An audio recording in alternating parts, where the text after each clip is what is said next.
Well, howdy ho, all you crazy human beings. Welcome back to Kelly's Feral Adventures. How y'all doing? Okay. Huh. Well, if you're new here, my name is Kelly, and this is Kelly's Feral Adventures, and welcome to my basement lair. Today we're doing step 3 on our 4-step painting. I think it's 4. I know it's 3, but I think it's 4. So, our colors today are going to be this one, which is golden permanent violet dark with a little bit of old goopy DecoArt Obsidian mixed in. Our next color is this one. Looks kind of housewifey purple on camera, but what it actually is Liquitex Basics Prism Violet plus Artist Loft Metallic Purple. Okay, our next color is this beaut, absolutely gorgeous, which is Modern Masters, whatever this is, Venetian blue. Gorgeous color. Highly suggest you go out and procure that one. Okay, our next color is this little joy right here, which is Artesa's Pearl Ocean Blue, which is just about empty. And then we have our Liquitex Professional Rich Silver, I think it's called, which it came out as this. And it is iridescent rich silver. And then we have our everyday Amsterdam titanium white. Okay? Exciting stuff. So, yeah. Let's just get down here on this sorely used canvas and make the magic happen. I also have some Van Dyke brown, golden, and some lamp black Amsterdam. And I think the first thing we're going to do is to start at the top, because as I work my way, if I start at the bottom, I'll dip myself.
Let this all dry, and then I will be back.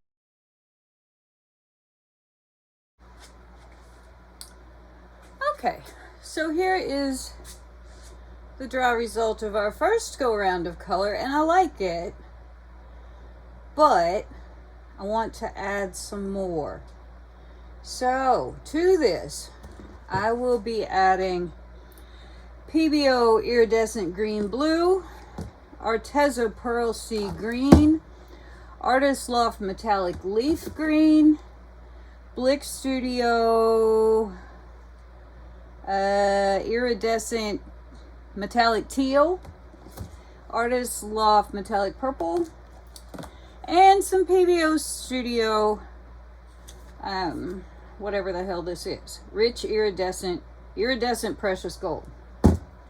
And I'll be using these little dot tools, which I've lost half of, but there you go, that's my life. So, clean myself a tile, and what I'm gonna do is I'm just gonna make a little blob on here, and we're gonna see how this goes. Put some of this on here. I don't know, we'll see. But I think that these are all dark enough that these should stand out. We will, as I said, see. So I'm going to start with this sort of medium-sized dot. We'll see, we'll see. I'm just going to start right there. And I'm just going to kind of go in a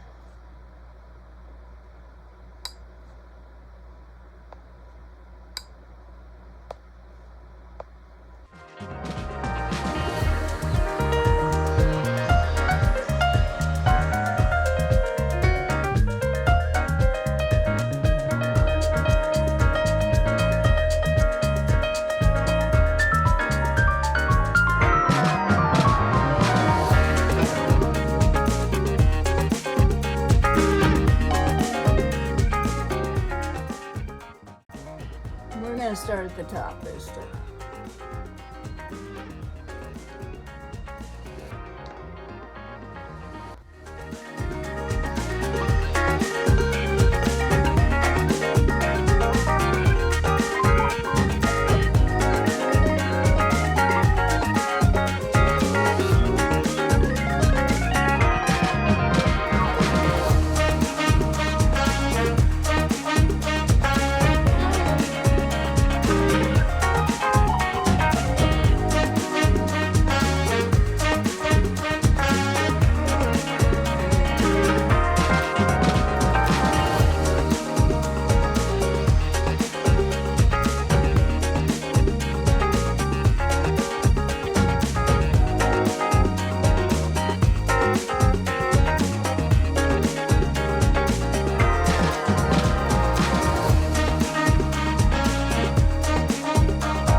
we're just gonna leave her to dry, and I will show you the dry of this before the next step.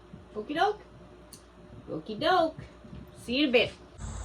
Okay, so here are the dried results of my third and fourth steps to my 5-step painting, which I'm still trying to figure out if I want to make it 5 steps or not. So let's just have a look at what we have here.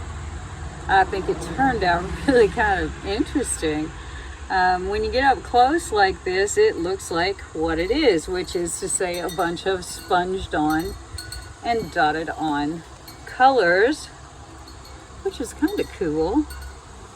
But when you step away from it a little bit, it sort of does this magic thing where it looks more like what it's supposed to look like. I would like to get over on this side and show you, but I don't know, because of the light, it just it just doesn't show up like I want it to. But I think this is pretty neat. Pretty neat. Let me know what you think, and I will see you next time.